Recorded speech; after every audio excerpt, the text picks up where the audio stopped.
இயேசு கிறிஸ்துவின் நாமத்தில் உங்களுக்கு என் அன்பின் வாழ்த்துக்கள். எப்படி இருக்கிறீங்க? நுவரேலியாவில் இது ஒரு முக்கியமான ஒரு இடம்.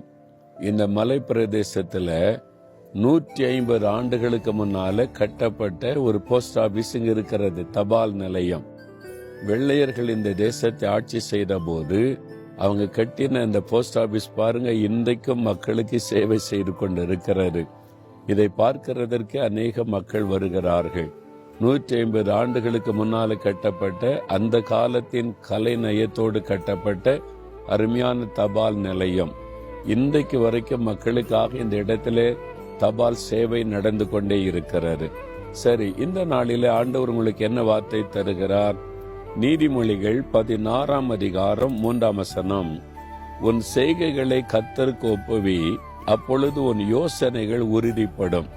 நிறைய காரியத்தை யோசிக்கிறீங்கல்ல, இதை செய்யணும், அதை செய்யணும், அதை செஞ்சு முடிச்சிடணும், இந்த காரியத்தை இன்னைக்கு வெற்றியோடு செய்து முடிச்சிடணும், பல காரியத்தை யோசிக்கிறீங்க. யோசிக்கிற காரியத்துல செய்து முடிக்க முடியுதா? முடிக்க முடியாமல் போகிறது. நினைக்கிறதெல்லாம் நடக்க மாட்டேங்குது. நான் யோசிக்கிறதெல்லாம் செய்ய முடியல. ஏதோ தடைப்பட்டு போகிறது. என்ன பண்ணுவது? நிறைய பேருக்குள்ள அந்த மன சோர்வு. கடந்த காலத்துல நீங்கள் நினைத்தது யோசித்ததை செய்ய முடியாம தடுமாறுறீங்களா? ஆண்டவர் உங்களுக்கு வாக்கு கொடுக்கிறார், என் மகனே, என் மகளே, உன் செய்கைகளை என்கிட்ட ஒப்புவித்து விடு, அப்பொழுது உன் யோசனைகள் உறுதிப்படும், அந்த காரியங்கள் நடக்கும், அந்த காரியங்கள் ஜெயமாகும் என்று ஆண்டவர் சொல்லுகிறார். அப்போ உங்களுடைய காரியங்களை நான் நினைச்சிருக்கேன், நான் செய்வேன், என்னால இதை முடியும், நான் அது மாதிரி யோசித்திருக்கிறேன், செய்து முடிப்பேன். அந்த மாதிரி உங்களுடைய சுயத்தை சார்ந்து கொள்ளாம ஆண்டவருடைய கரத்தில் ஒப்பு கொடுங்க. ஆண்டவரே, நான் இப்படி நினைக்கிறேன், ஆனா என் பலத்தினாலெல்லாம் செய்ய முடியாது, நீங்க எனக்கு உதவி செய்யுங்க. நான் இப்படி யோசிக்கிறேன், உமக்கு சித்தமானா இதை செய்து முடிக்க கிருபை தாங்க.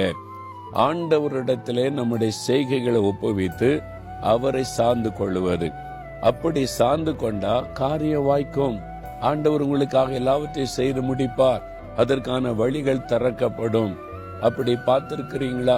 நான் சில சமயத்துல ஊழிய காரியம்தான் யோசிப்பேன் மனதில், இப்படி செய்தலாமா, அப்படி செய்தலாமா. நமக்கு ஒரு யோசனை ஆண்டவர் தந்திருக்கிறார்ல, யோசிக்கணும்னு சொல்லி யோசித்த முயற்சி பண்ணினா நடக்காது. எல்லாம் தடையாயிரம், காரியம் வாய்க்காது. அப்புறம் ஆண்டவர்கிட்ட போய், ஆண்டவரே நான் நினைக்கிறேன், ஒன்னும் நடக்க மாட்டேங்குது, அது நன்மையான காரியம் தானே, ஆனாலும் வாய்க்க மாட்டேங்குது, என்னுடைய நினைவு என்னுடைய முயற்சி அல்ல, நீங்க எனக்கு உதவி செய்யுங்கன்னு ஒரு ஜெபம் பண்ணிட்டா உடனே கர்த்தர் வாய்க்க பண்ணி ஆசீர்வதிக்கிறதை பார்க்க முடிகிறது. உங்களுக்கு ஆண்டவர் செய்வார். ஒரு நிமிடம் நம்ம ஜெபிக்கலாமா? ஆண்டவரே, நான் நினைக்கிற விரும்புகிற காரியத்தை உம்முடைய கரத்தில் ஒப்பு கொடுக்கிறேன்.